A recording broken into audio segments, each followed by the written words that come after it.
अगर घमंड इंसान को ऊंचा उठाता है, तो क्या कभी वही घमंड उसे झुकना भी सिखा सकता है? क्या कोई ऐसा इंसान हो सकता है जो दुनिया के सामने कभी सिर न झुकाए, लेकिन एक साधु के चरणों में स्वयं को समर्पित कर दे? नमस्कार दोस्तों, आज हम लेकर आए हैं महान साहित्यकार मुंशी प्रेमचंद की एक बेहद प्रेरणादायक और विचारोत्तेजक कहानी, घमंड का पुतला।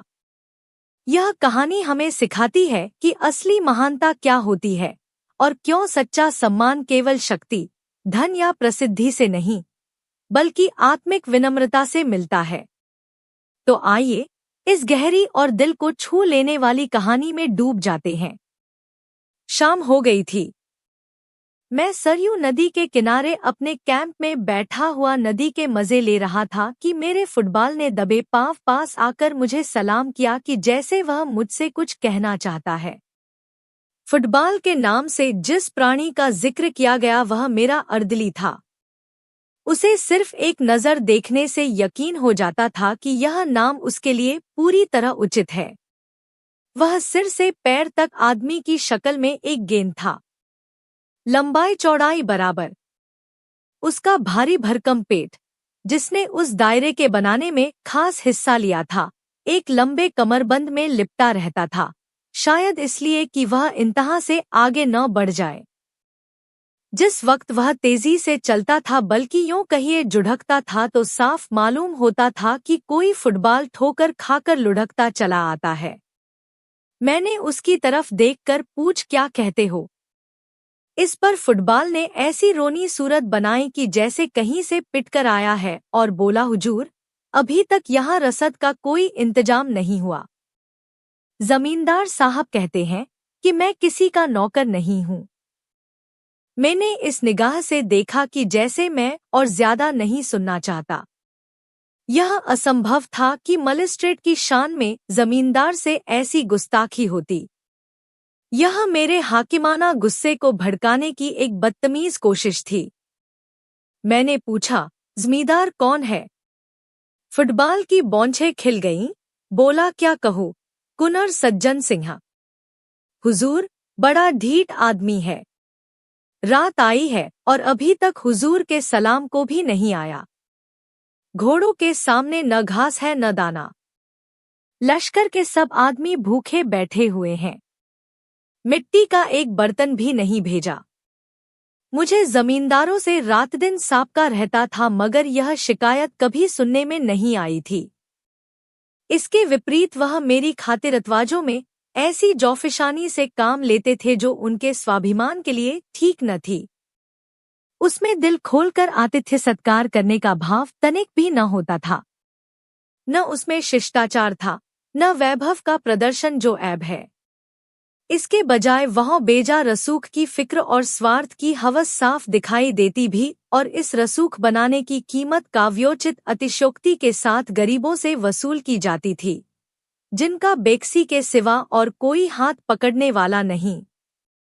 उनके बात करने के ढंग में वह मुलामियत और आजिजी बरती जाती थी जिसका स्वाभिमान से बैर है, और अक्सर ऐसे मौके आते थे जब इन खातिरदारियों से तंग होकर दिल चाहता था कि काश इन खुशामदी आदमियों की सूरत न देखनी पड़ती। मगर आज फुटबॉल की ज़बान से यह कैफियत सुनकर मेरी जो हालत हुई, उसने साबित कर दिया कि रोज-रोज की खातिरदारियों और मीठी-मीठी बातों ने मुझ पर असर किए बिना नहीं छोड़ा था। मैं यह हुक्म देने वाला ही था कि कुंवर सज्जन सिंह को हाजिर करो कि एकाएक मुझे ख्याल आया कि इन मुफ्तखोर चपरासियों के कहने पर एक प्रतिष्ठित आदमी को अपमानित करना न्याय नहीं है। मैंने अर्दली से कहाबनियों के पास जाओ, नकद दाम देकर चीजें लाओ और याद रखो कि मेरे पास कोई शिकायत न आए। अर्दली दिल में मुझे कोसता हुआ चला गया, मगर मेरे आश्चर्य की कोई सीमा न रही जब वहां एक हफ्ते तक रहने पर भी कुंवर साहब से मेरी भेंट न हुई। अपने आदमियों और लश्करवालों की ज़बान से कुंवर साहब की ढिठाई, घमंड और हेकड़ी की कहानियां रोज सुना करता, और मेरे दुनिया देखे हुए पेशकार ने ऐसे अतिथि सत्कार शून्य गांव में पड़ाव डालने के लिए मुझे कई बार इशारों से समझाने बुझाने की कोशिश की। गालिबन मैं पहला आदमी था जिससे यह भूल हुई थी, और अगर मैंने जिले के नक्शे के बदले लश्करवालों से अपने दौरे का प्रोग्राम बनाने में मदद ली होती तो शायद इस अप्रिय अनुभव की नौबत न आती। लेकिन कुछ अजब बात थी कि कुंवर साहब को बुरा-भला कहना मुझ पर उल्टा असर डालता था। यहाँ तक कि मुझे उस आदमी से मुलाकात करने की इच्छा पैदा हुई जो सर्वशक्तिमान अफसरों से इतना ज्यादा अलग-थलग रह सकता है। सुबह का वक्त था। मैं गढ़ी में गया। नीचे सरयू नदी लहरें मार रही थी। उस पार साखू का जंगल था। मीलों तक बादामी रेत, उस पर खरबूज और तरबूज की क्यारियों थी। पीले पीले फूलों से लहराती हुई बगुलों और मुर्गाबियों के गोल बैठे हुए थे। सूर्य देवता ने जंगलों से सिर निकाला, लहरें जगमगाईं, पानी में तारे निकले। बड़ा सुहाना, आत्मिक उल्लास देने वाला दृश्य था। मैंने खबर करवाई और कुंवर साहब के दीवान खाने में दाखिल हुआ। लंबा चौड़ा कमरा था। फर्श बिछा हुआ था। सामने मसंद पर एक बहुत लंबा तिरंगा आदमी बैठा था। सर के बाल मुड़े हुए, गले में रुद्राक्ष की माला, लाल लाल ऊंचा माथा। पुरुषोचित अभिमान की इससे अच्छी तस्वीर नहीं हो सकती। चेहरे से रोबदाब बरसता था। कुंवर साहब ने मेरे सलाम को इस अंदाज से लिया कि जैसे वह इसके आदी हैं। मसंद से उठकर उन्होंने बहुत बड़प्पन के ढंग से मेरी अगवानी की, खैरियत पूछी और इस तकलीफ के लिए मेरा शुक्रिया अदा करने के बाद इतर और पान से मेरी तवाजो की। तब वह मुझे अपनी उस गढ़ी की सैर कराने चले जिसने किसी ज़माने में ज़रूर आसफुद्दौला को जिज किया होगा, मगर इस वक्त बहुत टूटी फीटी हालत में थी। यहाँ के एक एक रोड़े पर कुंवर साहब को नाज था। उनके खानदानी बड़पन और रोबदाब का जिक्र उनकी ज़बान से सुनकर विश्वास न करना असंभव था।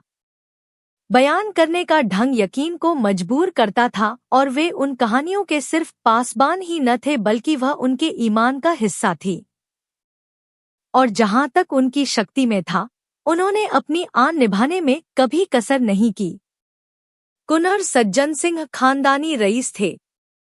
उनकी वंश परंपरा यहाँ वहाँ टूटती हुई अंत में किसी महात्मा ऋषि से जाकर मिल जाती थी। उन्हें तपस्या और भक्ति और योग का कोई दावा न था, लेकिन इसका गर्व उन्हें अवश्य था कि वे एक ऋषि की संतान हैं। पुरखों के जंगली कारनामे भी उनके लिए गर्व का कुछ कम कारण न थे। इतिहास में उनका कहीं जिक्र न हो, मगर खानदानी भाट ने उन्हें अमर बनाने में कोई कसर न रखी थी। और अगर शब्दों में कुछ ताकत है तो यह गढ़ी रोहतास या कालिंजर के किलों से आगे बढ़ी हुई थी। कम से कम प्राचीनता और बर्बादी के बाम लक्षणों में तो उसकी मिसाल मुश्किल से मिल सकती थी, क्योंकि पुराने जमाने में चाहे उसने मुहासरों और सुरंगों को हित समझा हो, लेकिन वक्त वह चींटियों और दीमकों के हमलों का भी सामना न कर सकती थी। कुंवर सज्जन सिंह से मेरी भेंट बहुत संक्षिप्त थी, लेकिन इस दिलचस्प आदमी ने मुझे हमेशा के लिए अपना भक्त बना लिया।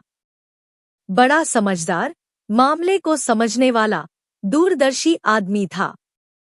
आखिर मुझे उसका बिन पैसों का गुलाम बनना था।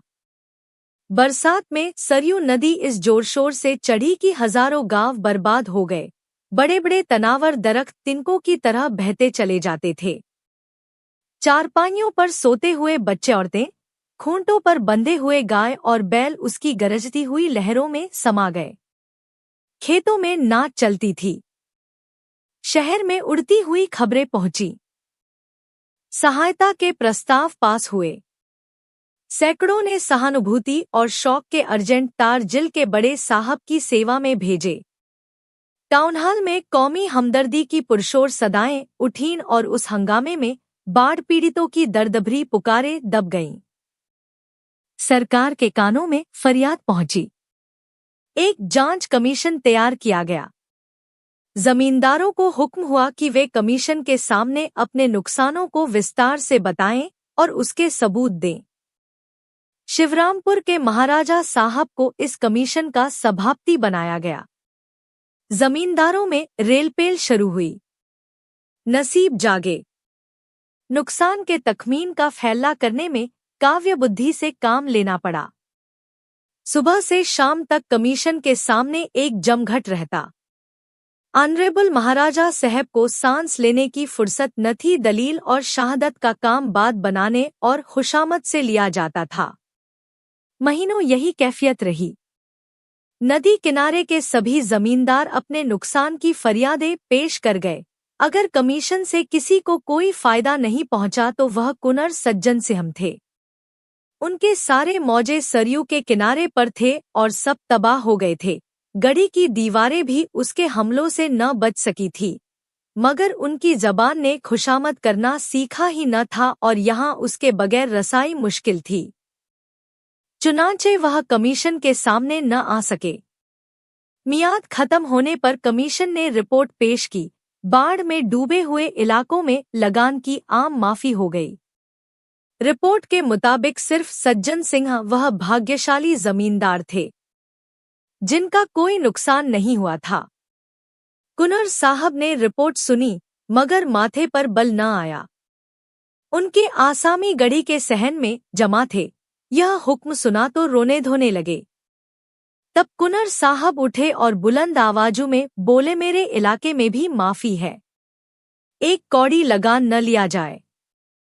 मैंने यह वाकया सुना और खुद ब खुद मेरी आंखों से आंसू टपक पड़े। बेशक यह वह आदमी है जो हुकूमत और अख्तियार के तूफान में जड़ से उखड़ जाए मगर झुकेगा नहीं।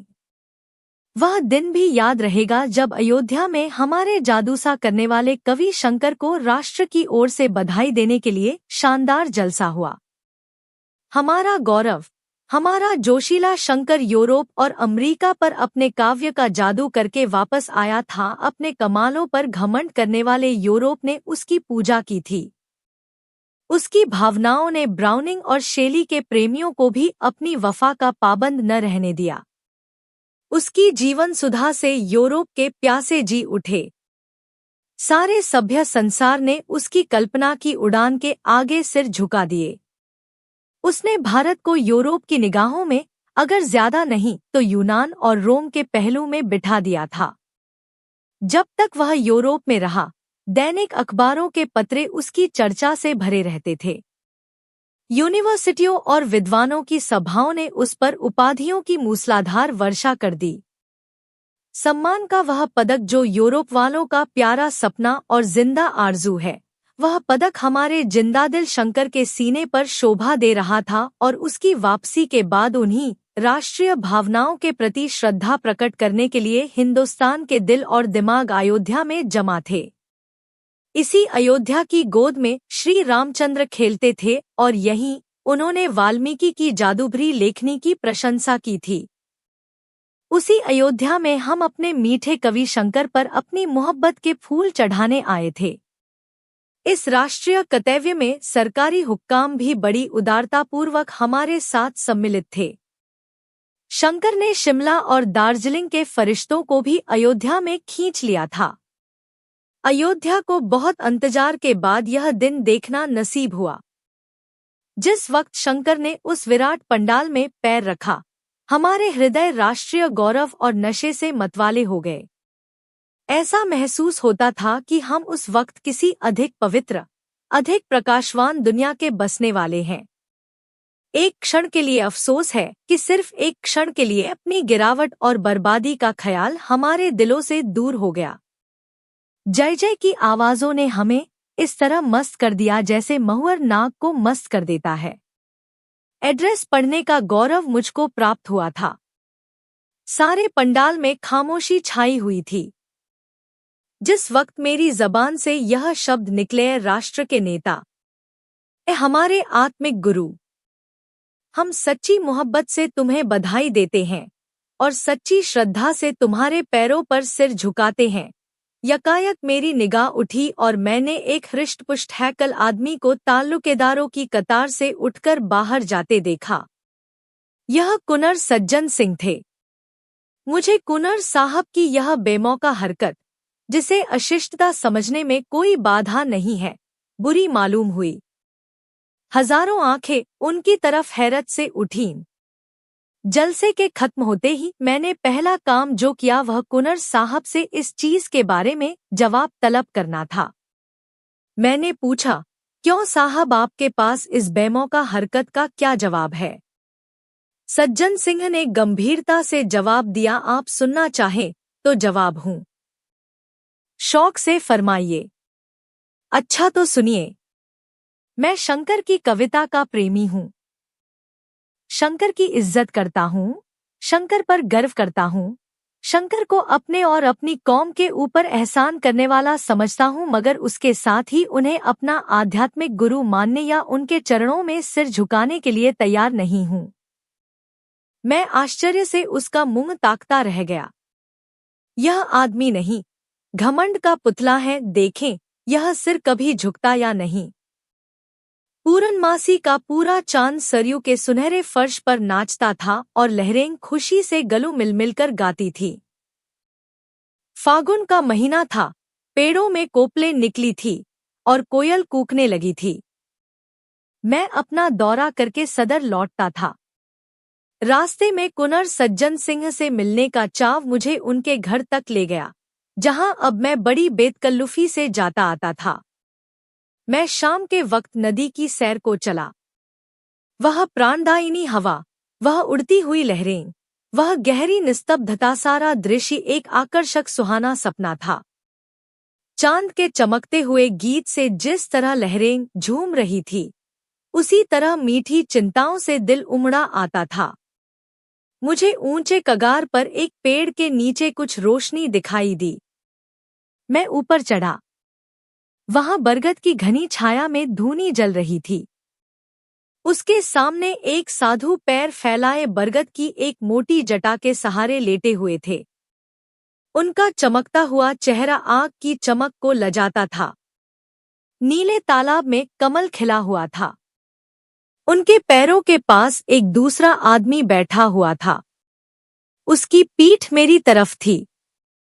वह उस साधु के पैरों पर अपना सिर रखे हुए था, पैरों को चूमता था और आंखों से लगता था। साधु अपने दोनों हाथ उसके सिर पर रखे हुए थे कि जैसे वासना धैर्य और संतोष के आंचल में आश्रय ढूंढ रही हो। भोला लड़का माँ बाप की गोद में आ बैठा था। एकाएक वह झुका हुआ सर उठा और मेरी निगाह उसके चेहरे पर पड़ी। मुझे सकतासा हो गया। यह कुंवर सज्जन सिंह थे। वह सर जो झुकना न जानता था, इस वक्त जमीन छू रहा था। वह माथा जो एक ऊंचे मनसबदार के सामने न झुका, जो एक प्रतानी वैभवशाली महाराज के सामने न झुका, जो एक बड़े देशप्रेमी कवि और दार्शनिक के सामने न झुका, इस वक्त एक साधु के कदमों पर गिरा हुआ था। घमंड, वैराग्य के सामने सिर झुकाए खड़ा था।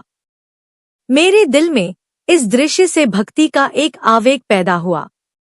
आंखों के सामने से एक पर्दासा हटा और कुंवर सज्जन सिंह का आत्मिक स्तर दिखाई दिया। मैं कुंवर साहब की तरफ से लिपट गया और बोला, मेरे दोस्त, मैं आज तक तुम्हारी आत्मा के बड़पन से बिल्कुल बेखबर था। आज तुमने मेरे हृदय पर उसको अंकित कर दिया कि वैभव और प्रताप, कमाल और शोहरत यह सब घटिया चीजें हैं, भौतिक चीजें हैं। वासनाओं में लिपटे हुए लोग इस योग्य नहीं कि हम उनके सामने भक्ति से सिर झुकाएं। वैराग्य और परमात्मा से दिल लगाना ही वे महान गुण हैं, जिनकी ड्योढ़ी पर बड़े बड़े वैभवशाली और प्रतापी लोगों के सिर भी झुक जाते हैं। यही वह ताकत है जो वैभव और प्रताप को, घमंड की शराब के मतवालों को और जड़ाऊ मुकुट को अपने पैरों पर गिरा सकती है।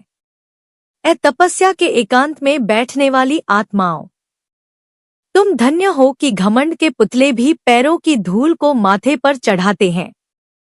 कुंवर सज्जन सिंह ने मुझे छाती से लगाकर कहा, मिस्टर वागले, आज आपने मुझे सच्चे गर्व का रूप दिखा दिया और मैं कह सकता हूँ कि सच्चा गर्व सच्ची प्रार्थना से कम नहीं।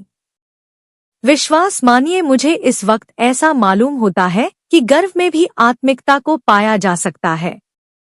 आज मेरे सिर में गर्व का जो नशा है वह कभी नहीं था। तो दोस्तों, आपने सुनी मुंशी प्रेमचंद की यह अद्भुत कहानी घमंड का पुतला। यह कहानी हमें यह सिखाती है कि असली घमंड वह नहीं जो दूसरों को छोटा दिखाए, बल्कि वह है जो सही जगह पर झुकना जानता हो।